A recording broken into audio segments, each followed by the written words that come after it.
Have you ever been in the middle of a conversation and suddenly realize you're looking everywhere except at the other person's eyes? Maybe you're staring at the floor, the wall, their shoes, or pretending to be deeply fascinated by your coffee cup. And part of you is thinking, why is this so uncomfortable? Why does eye contact feel like too much sometimes? We grew up hearing that eye contact means confidence, that avoiding it means insecurity, dishonesty, or shyness. Teachers tell us, look at me when I'm talking to you. Interview coaches say, maintain strong eye contact. Movies show powerful characters locking eyes, as if that's the ultimate sign of presence and authority. So the assumption becomes simple. If you avoid eye contact, something must be wrong with you.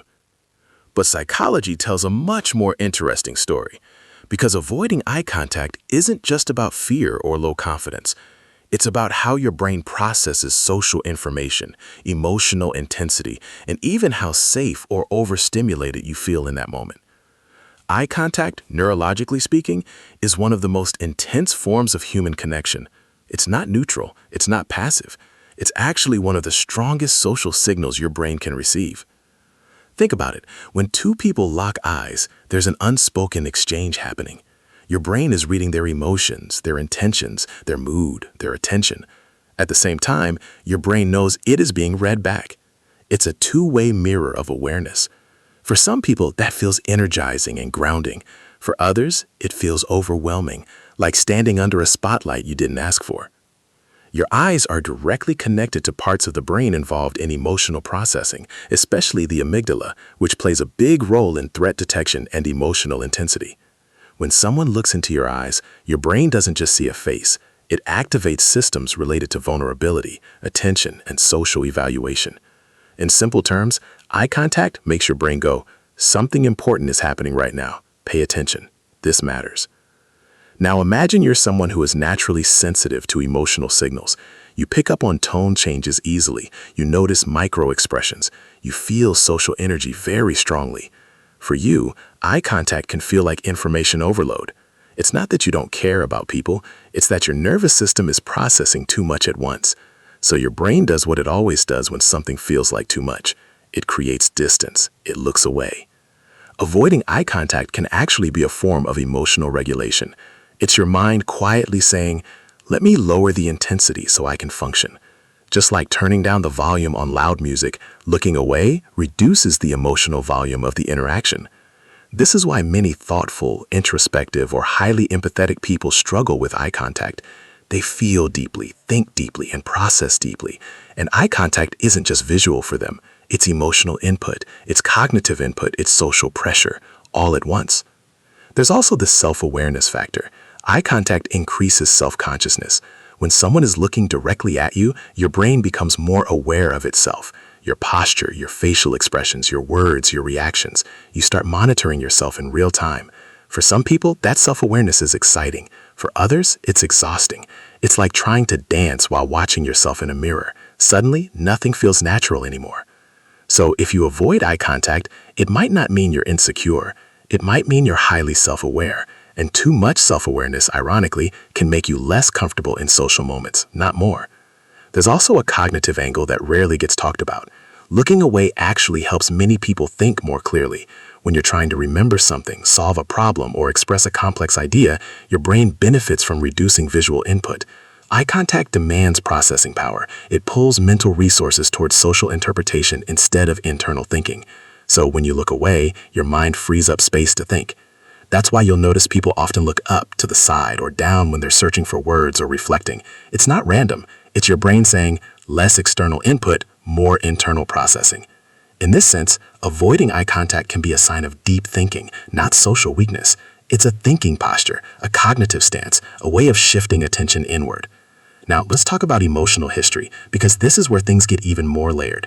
If someone grew up in an environment where eye contact was associated with criticism, conflict, or authority, their nervous system may have learned to associate direct gaze with discomfort. Maybe eye contact meant being judged. Maybe it meant being yelled at. Maybe it meant being scrutinized or corrected. The brain doesn't forget emotional patterns easily. It stores them as implicit memory.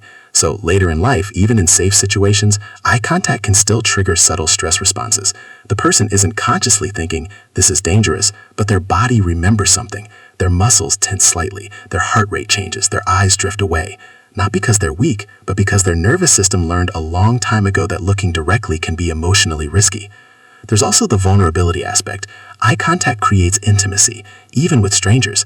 When someone looks into your eyes, there's a sense of being seen. And being seen is powerful, but it's also scary because it means exposure. It means someone could notice your emotions, your uncertainty, your internal world. Some people crave that. Others instinctively protect against it. Avoiding eye contact becomes a subtle emotional boundary, a way of saying, I want connection, but not too much at once. And then there's social anxiety, which is probably the most commonly assumed explanation, but still worth understanding properly. Social anxiety isn't just fear of people, it's fear of negative evaluation. It's the feeling that you're being watched, judged, or measured. Eye contact intensifies that feeling because it literally confirms that someone is paying attention to you. So the anxious brain starts projecting, do I look awkward? Am I saying the wrong thing? Do they notice my nervousness? And the easiest way to reduce that mental pressure is to break the gaze, to escape the imagined spotlight. But here's the twist most people don't realize. Avoiding eye contact doesn't always mean low self-esteem. Sometimes it means high emotional depth, high sensitivity, high internal complexity. In fact, many people who avoid eye contact are actually very attuned to others. They feel too much, not too little. They notice subtle changes in expression. They sense emotional shifts quickly. And because of that, direct eye contact can feel intense, almost overwhelming, like standing too close to a bright light. So they step back, not because they're disconnected, but because they're too connected. There's a beautiful paradox here. Eye contact is supposed to signal presence, but for some people, looking away is how they stay present. It's how they listen better. It's how they think more deeply. It's how they manage emotional energy. Imagine your mind as a room. Eye contact opens all the windows at once. Sounds, light, and air rush in. For some people, that feels refreshing. For others, it feels chaotic. So they close one window, not to shut the world out, but to make the room more livable.